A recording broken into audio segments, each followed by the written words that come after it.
Steven Adams. The name alone suggests an immovable force. Teammates describe him as different in the best way, an unmatched physical presence, a rare, almost legendary strength that quietly says, "You will not move me." But this isn't a story of constant dominance. It's a story of defiance. In January 2023, during a career year in Memphis, everything changed. Before we go further, real quick, if basketball means more to you than just highlights, make sure you're subscribed. This is NBA Freak. We ride the season together. Then it happened. A PCL sprain in his right knee. At first, it felt routine. Rest, recovery, return. That was the plan. The reality was brutal. 9 months of rehab. Cleared for preseason in October 2023, the old Adams flashed. Strong, steady. Then the Grizzlies made it official. The knee was still unstable. Season-ending surgery.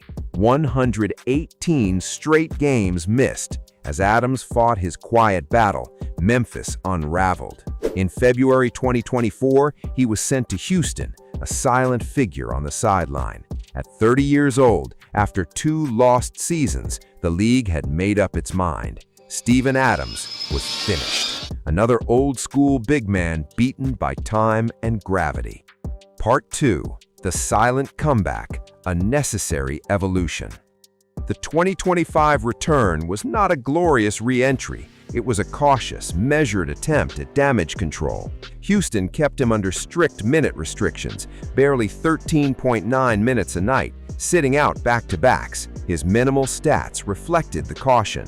3.9 points, 5.7 rebounds. He himself admitted it was a 2-year process. He was just thankful to be back on the hardwood. This is where most careers fade into the footnotes. A quiet retirement, a dignified curtain call. But Steven Adams had a different ending in mind.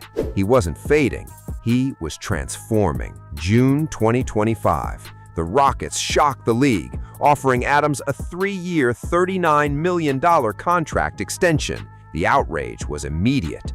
32 years old, 2 injury-plagued seasons, minimal scoring in a league demanding 3-point prowess. What were they thinking?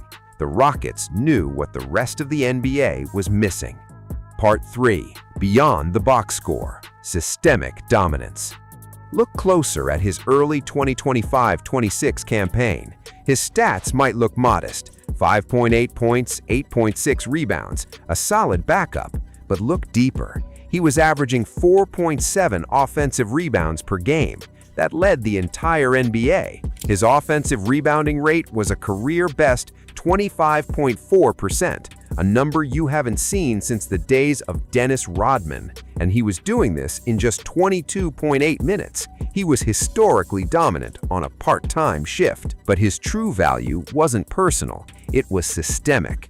With Adams on the floor, Houston's offensive rebounding rate soared to 41.5%, a mark that challenged 3-decade-old records. Their rebounding differential hit a staggering 10.8, exceeding the NBA's all-time seasonal record. The entire team's identity shifted because of one player. The old Steven Adams was about sheer physicality, an endless 35-minute battering ram.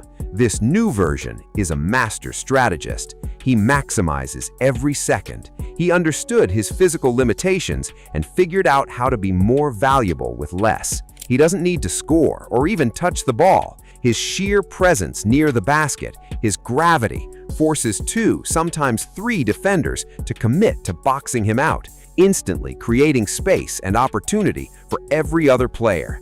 Part 4. The game plan focus. Praise from the king. His impact was a secret weapon until the titans of the game revealed it. December 2025. LeBron James, a man who has seen everything in his 22-year career, sat down on his Mind the Game podcast. The conversation turned to the Houston Rockets. The numbers were staggering. Adams grabbing over 1 in 4 missed shots while he's on the floor. And then LeBron, who doesn't praise lightly, delivered the ultimate compliment. If you play Houston, one of the main focuses is Steven Adams. He joked you needed your whole team, your bench, even your security staff to box him out, calling him the strongest man in the league. A player averaging under 6 points was demanding the full attention of the game's greatest mind. Around the same time, analyst Zach Lowe seriously proposed a Rodman spot for the All-Star game, a nod to players whose seismic impact doesn't show up in the scoring column. His nominee, Steven Adams, a man written off 2 years prior, was now a subject of all-star conversation. Part 5. The Analytics Blind Spot. His value lies in the immeasurable, the brutal screens, the positional dominance, the second-chance opportunities he creates from thin air. These things defy the modern analytics spreadsheet, but you see it clearly in the win-loss column. His last game was January 18th. Then, 10 days later, the Rockets announced season-ending ankle surgery. The value statement was immediate.